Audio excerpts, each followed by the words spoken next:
L'évolution des systèmes d'information, un voyage au cœur de la transformation numérique. Bonjour à toutes et à tous, je suis Mouissa Moussabouli Antoine et c'est avec un immense plaisir que je vous invite aujourd'hui à un voyage fascinant, celui de l'évolution des systèmes d'information. Préparez-vous à plonger au cœur d'une révolution qui a et continue de façonner notre monde. Ces dernières décennies, l'informatique n'a pas juste progressé, elle a connu une transformation fulgurante, redéfinissant ainsi en profondeur la manière dont les entreprises et les individus traitent, stockent et accèdent à l'information. Des colosses d'acier et des circuits des premiers ordinateurs aux architectures fluides et omniprésentes du cloud computing, nous allons retracer ce parcours extraordinaire. Nous mettrons en lumière les transformations majeures, les différentes générations de systèmes qui ont jalonné cette route et surtout l'impact profond et souvent insoupçonné que les nouvelles technologies ont eu et continuent d'avoir sur le monde des affaires et notre quotidien. Pour explorer cette aventure numérique, je ne suis pas seul. J'ai le privilège d'être accompagné par une équipe dont les membres Kavira Tsongo, Bibuya Kihemu, Mouisa Sangira et Sifa Sengi vont chacun vous éclairer sur des facettes essentielles de cette révolution. Historique des systèmes d'information. Pour comprendre où nous allons, il est crucial de savoir d'où nous venons. Avant l'ère numérique, nos systèmes d'information étaient étonnamment papier. Imaginez des montagnes de registres, des fiches, des journaux comptables. Cette gestion purement manuelle exigeait une dépendance humaine colossale, générait des délais interminables et un risque d'erreur élevé, rendant l'information précieuse mais difficile d'accès. Mais les vents du changement soufflaient et il a apporté avec lui la révolution informatique. C'est vers les années 1950 à 1965, lors du traitement automatisé des données TAD. L'apparition des premiers ordinateurs, ces géants appelés mainframes, a marqué les vrais débuts de l'informatisation. Coûteuses et centralisées, ces machines étaient les héroïnes silencieuses de l'automatisation des tâches répétitives. La paix, la comptabilité, ce n'était pas encore le système d'information tel que nous les connaissons, mais la graine était plantée. L'accès restait un privilège des grandes entreprises. Dans les années 1980 à 1990, la démocratisation du système d'information avec les micro-ordinateurs et les réseaux. Les années 80 ont vu naître un phénomène, le PC, l'ordinateur personnel. C'était la clé d'une véritable démocratisation du système d'information. Soudain, les logiciels des bureautiques comme Word, Excel et Access sont devenus des outils quotidiens. L'arrivée des réseaux LAN et des systèmes client-serveur a transformé la collaboration, rendant les systèmes d'information centralisés et accessibles à tous. C'est l'époque où les premiers systèmes d'aide à la décision SAD ont commencé à émerger, offrant de nouvelles perspectives. Le système d'information est devenu un outil de communication externe et interne sans précédent. Le business intelligence et les systèmes d'information décisionnelle ont pris leur envol, nous permettant de tirer parti de nos données. Et avec l'intégration des smartphones et des tablettes, le système d'information est devenu véritablement mobile, favorisant une collaboration instantanée. Et pour ce qui est de 2010, le cloud des données massives vers un système d'information intelligent et agile. Nous vivons aujourd'hui l'ère du numérique avancé. Le cloud computing a révolutionné l'infrastructure informatique, permettant aux entreprises d'externaliser leurs serveurs avec les géants comme Microsoft, offrant une flexibilité inégalée et une réduction des coûts spectaculaire. Le Big Data nous permet d'analyser les volumes des données autrefois imaginables en temps réel. Et intelligence artificielle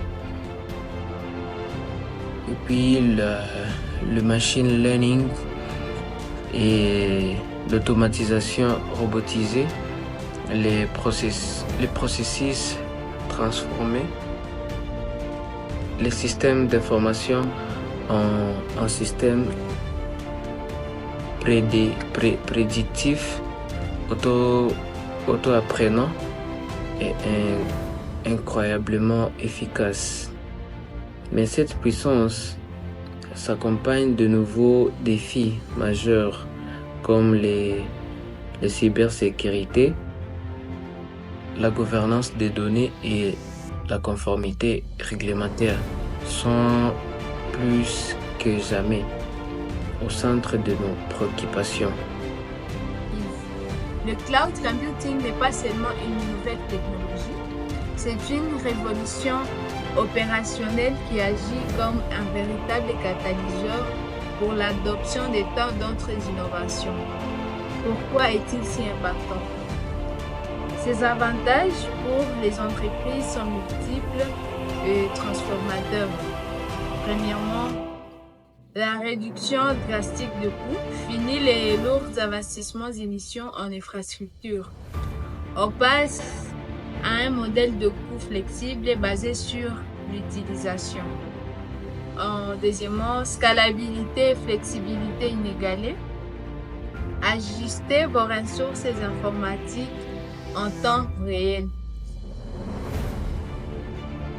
Que ce soit pour gérer un pic de charge inattendu ou pour réduire les coûts en période creuse, les clouds s'adaptent à vos besoins.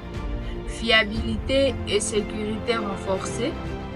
Les géants du cloud investissent massivement dans la résilience et des mesures de sécurité de pointe, offrant une protection souvent supérieure à ce qu'une entreprise seule pourrait mettre en place face aux menaces croissantes.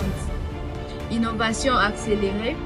Accéder facilement à des services avancés comme l'IA, l'IoT ou le Big Data sans avoir besoin d'une expertise interne approfondie.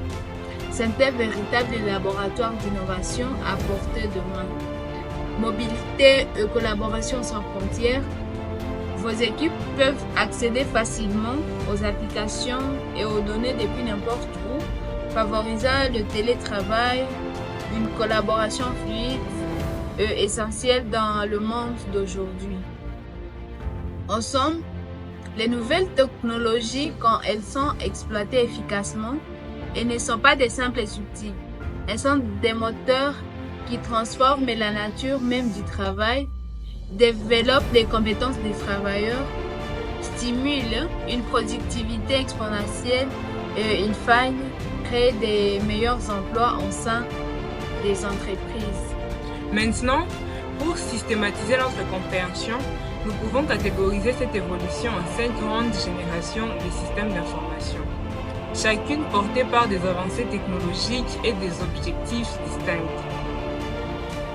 La première génération, des années 1950 jusqu'en 1960, les systèmes de traitement des transactions, l'objectif était simple mais fondamental. Automatiser les opérations routinières et répétitives. Pensez à la gestion de la paye ou à la facturation. C'était l'ère de l'efficacité opérationnelle brute. La deuxième génération, des années 1970 jusqu'en 1980. Les systèmes d'information de gestion Ici, l'ambition grandit. Il s'agit de fournir des rapports et des informations structurées aux managers pour éclairer leurs décisions. Les mini-ordinateurs, les premières bases de données et les PC ont rendu cela possible. La troisième génération, des années 1980 jusqu'à 1990. Les systèmes d'aide à la décision et les systèmes d'experts. Nous entrons dans l'ère de l'analyse. Les DSS aident les managers à prendre des décisions complexes grâce à des outils d'analyse et de modélisation. Les systèmes d'experts, eux, tentent de reproduire l'expertise humaine pour réduire les problèmes spécifiques, le tout grâce à des PC plus puissants et des bases de connaissances. La quatrième génération des années 1990-2000.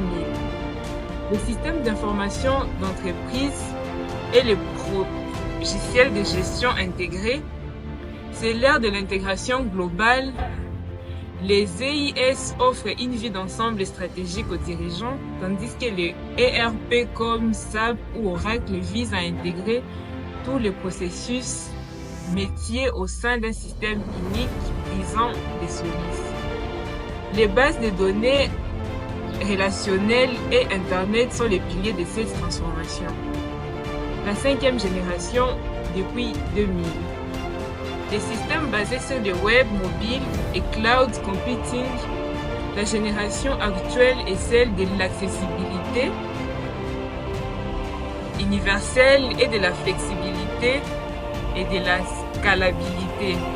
L'objectif est clair: gérer et analyser les données massives, big data, et exploiter la puissance de l'intelligence artificielle.